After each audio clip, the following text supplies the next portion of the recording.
Assalamualaikum warahmatullahi wabarakatuh, Bapak Ibu, teman-teman semuanya, penggemar tafsir pajak.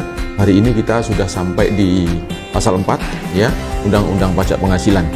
Ya, mulai sesi ini kita akan membahas undang-undang pajak penghasilan yang sudah memasukkan unsur-unsur perubahan atau tambahan dari Undang-Undang Cipta Kerja atau Omnibus Law. Ya, sehingga ini undang-undang ini yang nantinya insya Allah akan berlaku. Nah, berlakunya kapan? Ini yang kita masih menunggu ya. Apakah nanti saat diundangkan ataukah nanti diatur dalam peraturan pemerintah tersendiri mengenai peralihannya? Apakah mulai tahun pajak 2021 ataukah sudah berlaku di tahun 2020 ini? Ya, mudah-mudahan kita diberikan kekuatan untuk bisa segera menjalankan implementasi dari undang-undang pajak yang baru ini. Baik, pasal 4 ya, kita bahas pasal 4. Pasal 4 di sini yang menjadi objek pajak adalah penghasilan ya. Ini sama dengan yang lama nih, nggak ada perubahan. Yang menjadi objek pajak adalah penghasilan. Pajak penghasilan. Ya, ini undang-undang pajak penghasilan. Pajak yang dikenakan dari penghasilan. Maka objeknya pasti penghasilan. Bukan kerugian. Kalau rugi bayar pajak enggak? Rugi enggak bayar pajak. Walaupun sekarang ada nih usaha yang rugi kok masih bayar pajak. Ya gara-gara ada peraturan pemerintah nomor 23 itu ya. Warga negara, masyarakat diberikan pilihan, pengusaha diberi pilihan nih. Ya, bukan memaksa loh negara ini, tapi memberikan pilihan. Kalau ingin kemudahan, ya pakailah peraturan pemerintah nomor 23, 0,5% dari omset, ya. Tetapi kita boleh pilih nih, tidak pakai pasal itu. Tidak pakai 0,5% dari omset, tetapi tarif pajak yang normal kali dengan keuntungan. Maka jika usaha kita tidak untung, ya jangan bayar pajak, pajak kita 0 ya. Nah, siapa yang boleh menggunakan peraturan pemerintah nomor 23 ini adalah mereka-mereka yang dianggap usaha mikro dan kecil. Bukan UMKM ya, ini yang salah kaprahnya adalah UMKM, padahal UMKM ya. Jadi U-nya usaha, M-nya mikro, ini K-nya kecil, M-nya menengah. Ya, kalau kita lihat undang-undang UMKM, di sana ada kriteria omset. Kalau menengah itu omsetnya maksimal 50 miliar. Maka ini nggak bisa masuk PP 23. Yang PP 23 paling hanya nanti yang mikro dan kecil. Karena yang kecil itu omsetnya maksimal 4,8 miliar. Ya, jadi kalau sebutannya pajaknya UMKM itu tidak tepat. Ya, yang tepat adalah pajak dari UMK ya, usaha mikro dan kecil. Oke, kita lanjutkan ya. Oke ya, jadi penghasilan, objeknya adalah penghasilan.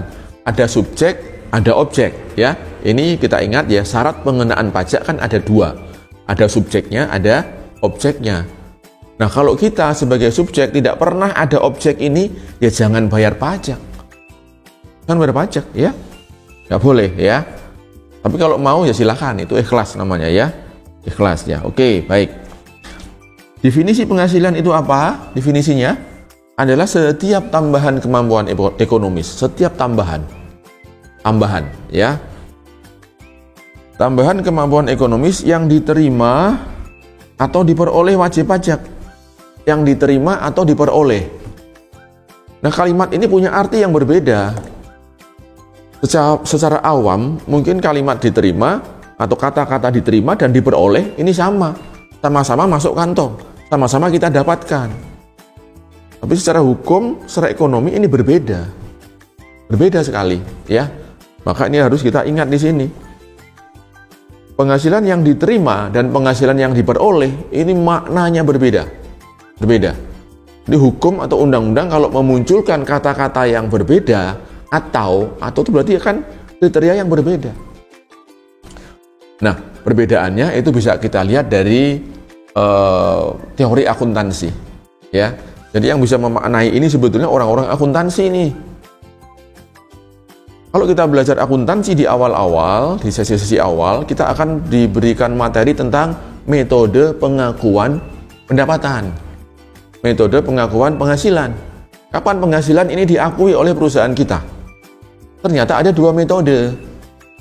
Penghasilan bisa diakui pada saat uangnya masuk kantong, uangnya masuk ke rekening bank kita, sudah dalam penguasaan kita. Itu namanya metode cash basis. Saat diterima itu menunjukkan ini akuilah penghasilan saat uangmu kamu terima. Ya, cash basis, ya.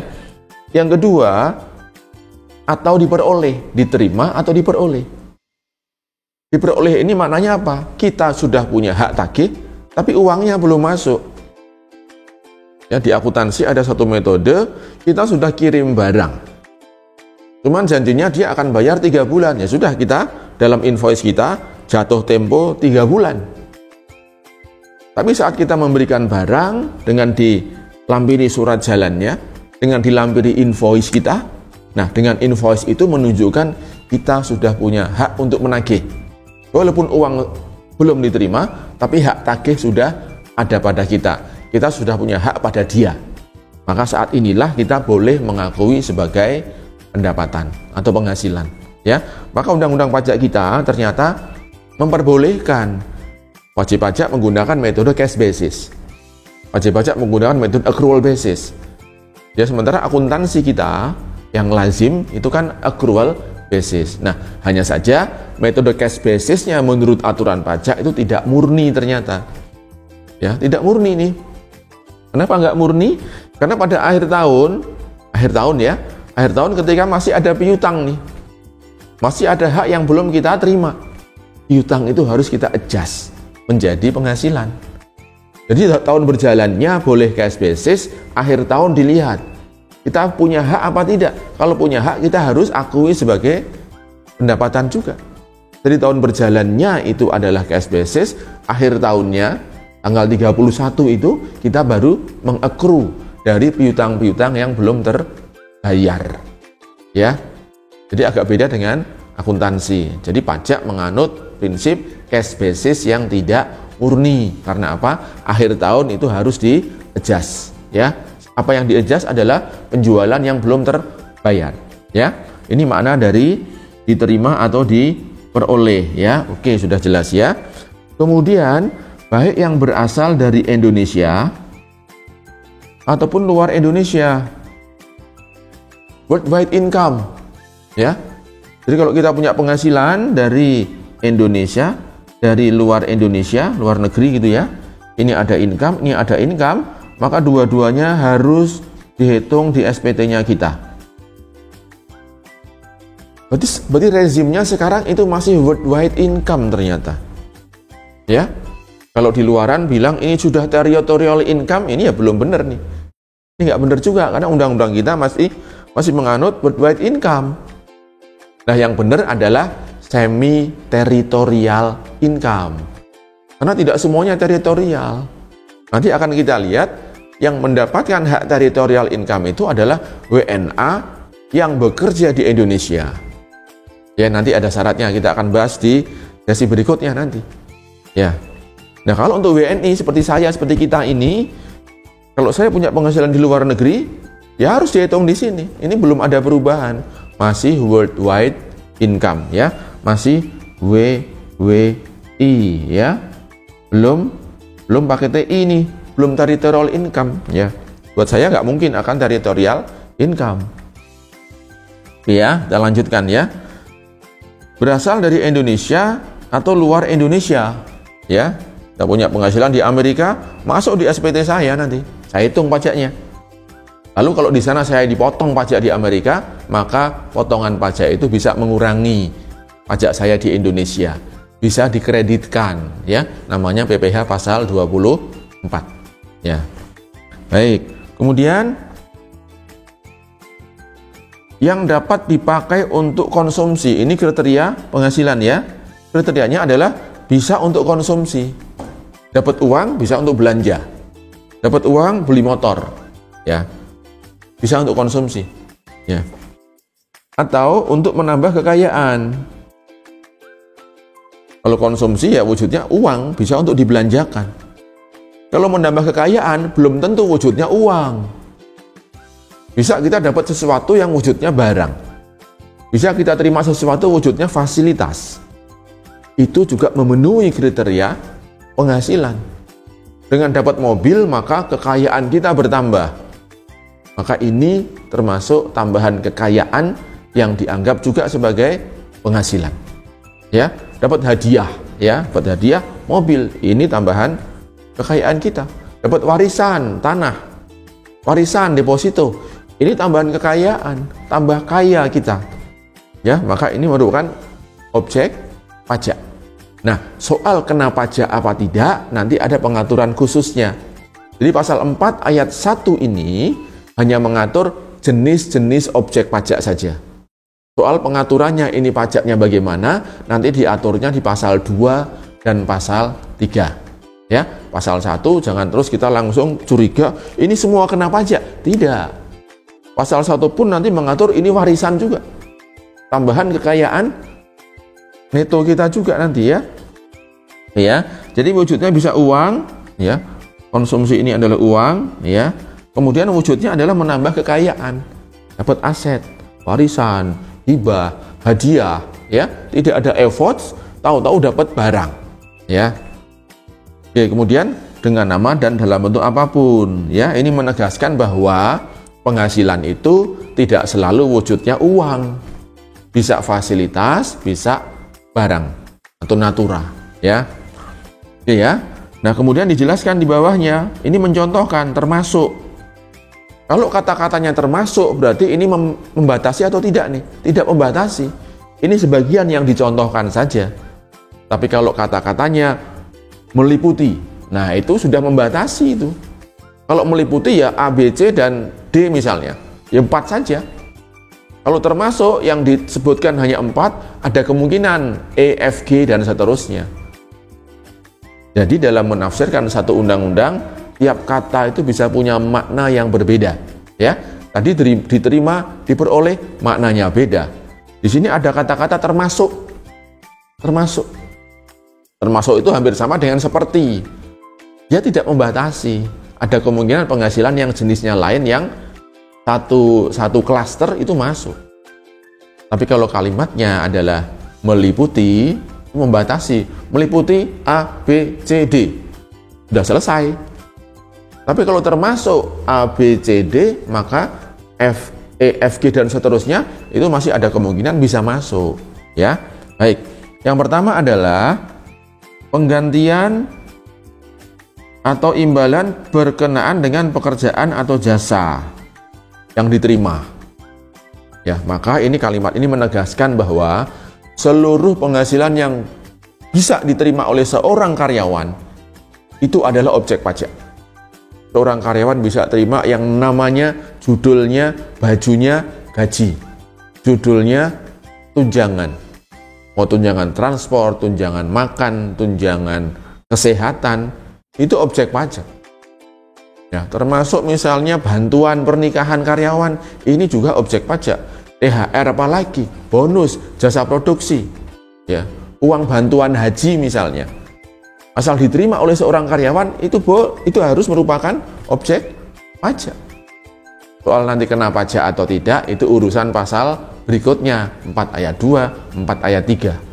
Ya, termasuk sembako yang diterima karyawan, itu penghasilan juga. Cuma nanti di pasal 4 ayat 3, kalau bentuknya natura, itu bukan objek pajak, dikecualikan. Ya, pasal 4 ayat 1 hanya mengelompokkan seluruh yang menjadi penghasilan. Seluruhnya, ya, belum ada pengecualiannya. Ya, baik. Ini ya yang pertama ya, penggantian berkenaan dengan pekerjaan. Ini untuk karyawan nih, menegaskan buat para karyawan.